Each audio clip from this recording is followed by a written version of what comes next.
He shoots. He scores. She rises. She blocks. Sports have a wide variety of physical, emotional, and interpersonal benefits. Today, I'm going to be trying to persuade you all to get your heads in the game and join an organized sport. The first reason? Well, there's actually a real-world application of sports and the skills you learn. Get into that later. Second, I'll talk about how beneficial it is for our youth. And last but not least, I'll talk about how the physical working out itself could actually be one of the biggest cures to America's biggest problems. But more on that later. For now, I'm going to get into it. I'm just going to start simple with what sports teams are, what sports teams mean. And essentially, sports teams have to learn to work together to achieve a common goal. That's pretty much the name of the game when it comes to team sports. Soccer, baseball, football, regardless. When it comes to a team sport, you're working with people. You both have a common goal. And sometimes you're not necessarily going to see eye to eye with somebody. In fact, a lot of the times you tend to disagree. But in sports, you can't let it get the best of you. You have to learn how to communicate. You have to learn how to communicate when things are going good, when things are going bad.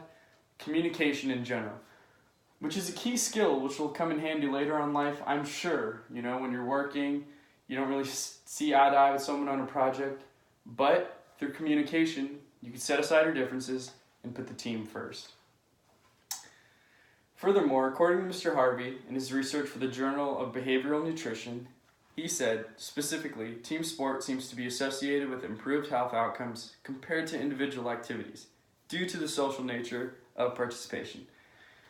So essentially what Mr. Harvey is saying that there are certain psychological benefits that come to people who participate in team sports than people who participated in individual activities would have completely missed out on. And it's simply just because of the fact that you're learning to communicate, you're learning how to deal with other people, and that's an essential skill. So, now that I've explained the real-world application of sports and the certain psychological benefits you get, time to discuss the benefits it has for our youth. Now, first and foremost, I'm just going to say sports are fun. Sports are fun no matter what age you are, young, old. Sports are just fun, and they provide an escape for school. Now, there are usually two reactions that come with what I just said. Some people aren't too keen on the word distraction from school.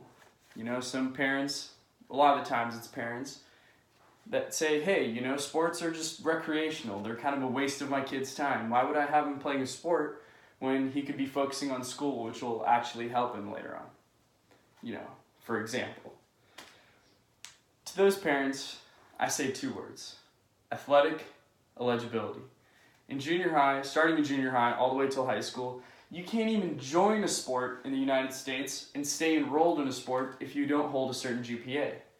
This gives incentives to athletes who are kind of struggling in school to get their butts into studying, you know? Because guess what? If you don't get your grades together, if you don't get that history grade up, by the end of the week, Friday night, you're not going to be playing out on the gridiron simply because you couldn't keep your grades together.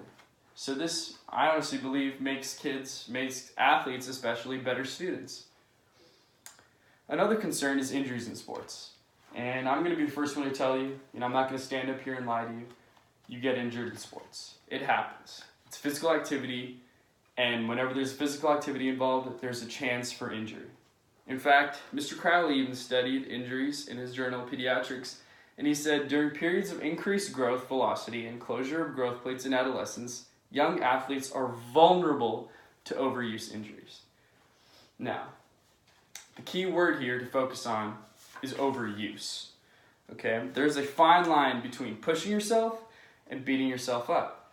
And that's why it is extremely important to make sure you're doing a correct workout plan that tests your limits but doesn't expand and push you past your limits to the point of injury.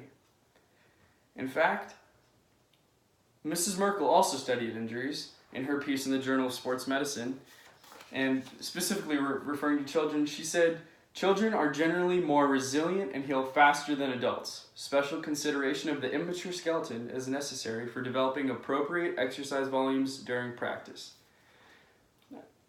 essentially Mrs. Merkel is saying, hey, we're kids, we can take a couple bumps and bruises along the way, but we need to focus on the exercise volume and make sure it's an appropriate volume.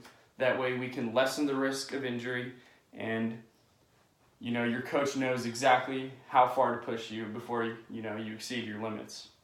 So now that I've told you how sports benefit children and the proper mindset when it comes to training, I will now propose to you all my solution to one of America's biggest problems: obesity.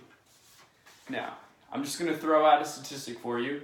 In 1999, the Centers for Disease Control reported only 50% of youth are engaged in physical activity, and only 22.9% were engaged in physical activity.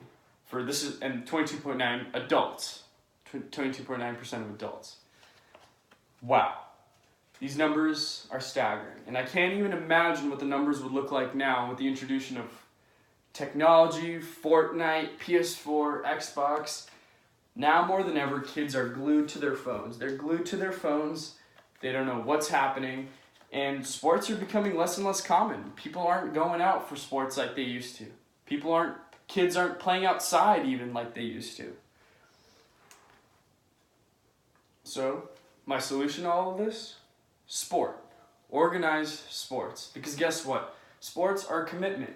Suddenly, you can't sit on the couch for 2 hours snacking and playing Fortnite. You have to get your butt off the couch, or your teammates are going to...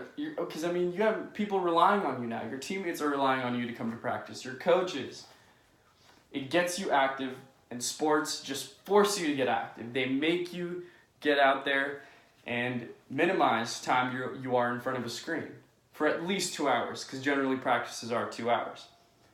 In addition, a study done by Mr. Germinger from his article in the European Journal of Sports Science, he said both male and female athletes were more likely to eat fruits and vegetables and less likely to engage in smoking and illicit drug taking.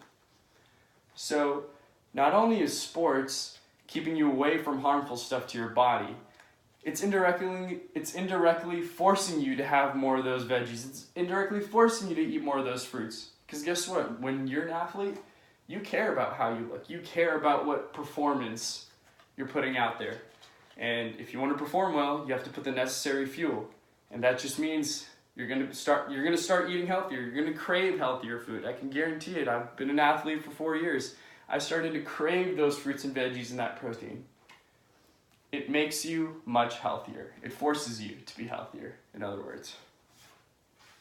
So now that I've told you the real world application of sports, how there are skills with communication that can benefit you, and how sports benefit our youth and keep them active, and keep us active, I'm not saying it doesn't matter how old you are. Sports are more common among younger people, but hey, go join the Sunday league for your local soccer team. There's plenty of basketball leagues for people who are adults and just trying to get some good cardio in. There's so many opportunities that there is no excuse to say I couldn't find anywhere to participate in a team sport or anyone to participate with, because guess what? Sure enough, look around you. I can guarantee most of you are probably willing to engage if one of these other people went with you to this activity. So I encourage you, bring your friends, bring family, bring whoever. It's an enjoyable experience, and by the end of it, you'll thank me. You'll thank me for telling you, or you'll thank me for forcing you. How about that? You'll thank me for forcing you. So, lastly, I just want to show you all a picture. This is a picture of a woman running. You can see she's smiling, she's listening to her music. Well, this is not going to be any of you, because while you're running, you're going to be having a puddle of sweat beneath you. But guess what? That's how you're going to feel on the inside. Thank you very much for listening to my presentation, and love you, Dr. Hannigan.